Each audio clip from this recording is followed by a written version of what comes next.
સાબરકાંઠાના ઈડરમાં લારી ગલ્લા તેમજ પાથરણા માટે ચાલી રહેલી ઝઘડા મામલે આજે પ્રાંત કચેરીએ બેઠક યોજાઈ, જેમાં સ્થાનિક ધારાસભ્ય સહિત વહીવટીતંત્ર તેમજ પાલિકા દ્વારા કરાયેલ વૈકલ્પિક વ્યવસ્થાની ઈડરની ટ્રાફિક સમસ્યાનો ઉકેલ ગણી તાત્કાલિક ધોરણે તેનો અમલ કરવા જણાવાયું છે। જો કે આગામી સમયમાં વૈકલ્પિક વ્યવસ્થા કેટલી કારગર બની રહી છે તે પણ મહત્વનું બની રહેશે। સાબરકાંઠાના ઈડર નગરપાલિકા વિસ્તારમાં છેલ્લા કેટલાય સમયથી લારી ગલ્લા તેમજ પાથરણા બજારના પગલે ટ્રાફિકનો વિકરાળ પ્રશ્ન સર્જાયો છે।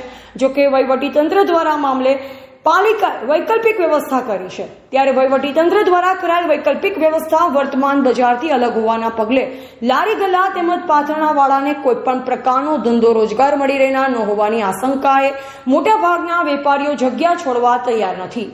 વહીવટીતંત્ર દ્વારા આજે પ્રાંત કચેરીએ યોજાયેલ બેઠકમાં તમામ લારી ગલ્લા સહિત પાથરણાવાળાઓ હવે આગામી સમયમાં પાલિકા દ્વારા બનાવવામાં આવેલ તેમજ વૈકલ્પિક વ્યવસ્થા અંતર્ગત ફાળવેલ જમીન ઉપર જ ધંધો વ્યાપાર કરવાનું નક્કી કરાયું છે। ઈડર પ્રાંત અધિકારી તેમજ પૂર્વ કેબિનેટ મંત્રી સહિત સ્થાનિક ધારાસભ્ય રમણલાલ વોરાએ પણ આજે આ મામલે જણાવ્યું હતું કે આગામી સમયમાં ટ્રાફિકનો પ્રશ્ન દૂર કરવા માટે પાયારૂપ ફેરફાર કરવો જરૂરી છે, તેમજ સમગ્ર પ્રક્રિયા દરમિયાન દરેક સમસ્યાથી સમાધાન માટેના પ્રયત્નો સહભાગી થવાનું છે। આગામી સમયમાં વહીવટીતંત્ર દ્વારા લેવાયેલો નિર્ણય તેમજ ઈડર શહેરના લારી ગલ્લા સહિત પાથરણાવાળાઓની રોજગારીનો પ્રશ્ન કેટલો લઈ શકે છે, સાથોસાથ ઈડરનો ટ્રાફિક પણ કેટલો સરળ બની રહે છે તે જોવું રહ્યું। એવા રાજકમલસિંહ પરમાર, ભારતની અસ્મિતા, સાબરકાંઠા। આજે ઈડર શહેરમાં માન્ય કલેક્ટર શ્રીના આદેશ મુજબ જે પણ લારી ગલ્લાઓ હતા એ દબાણો દૂર કરવાની સૂચના પ્રાંત અધિકારી શ્રી, મામલતદાર શ્રી અને ચીફ ઓફિસરને આપવામાં આવેલી।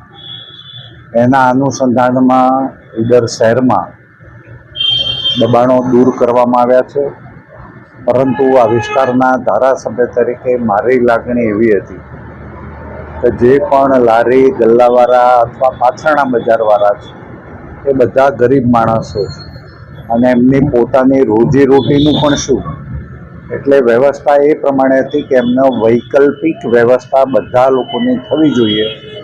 આજે અમારી ખૂબ સરસ મિટિંગ થઈ છે અને એ મિટિંગમાં નિર્ણય લેવામાં આવ્યો છે કે જેટલા પણ લારી ગલ્લા અથવા પાથરણા બજારવાળા છે એ બધાને વૈકલ્પિક વ્યવસ્થા કાયમી ધોરણે નગરપાલિકા આપશે અને એની સાથે સાથે એમનું આઈડેન્ટિફિકેશન, એટલે આજે ને ક્યારે પણ કોઈ એમને હેરાન ન કરે એ પ્રમાણેના સાઇન બોર્ડ મારીને એમની વ્યવસ્થા થશે।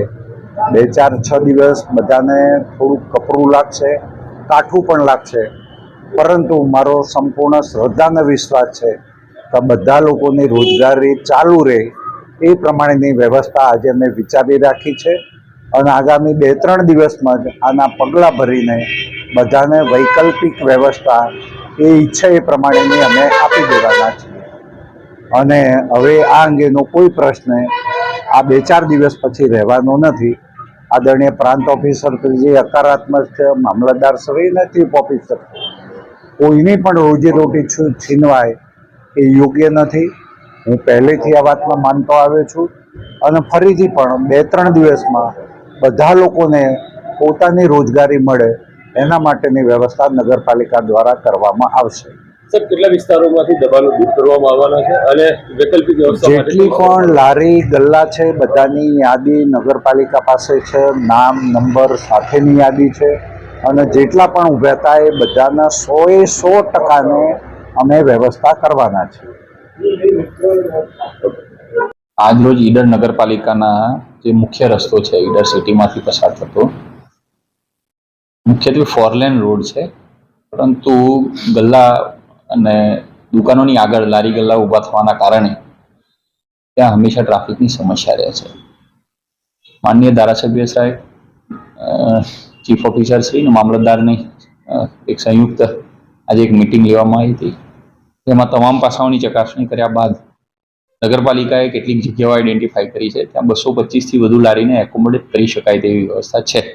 નગરપાલિકાએ ત્યાં હાલ સાફ સફાઈ અને પેવર બ્લોકનું કામ પણ પૂર્ણ કરી દીધેલું છે।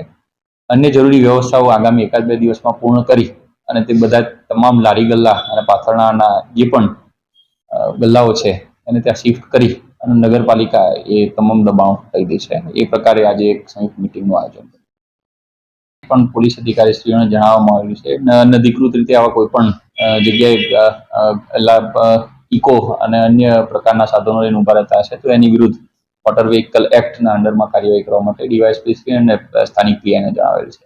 એ મુજબ આવનારા ટૂંક સમયમાં જ કાર્યવાહી હાથ ધરવામાં આવશે.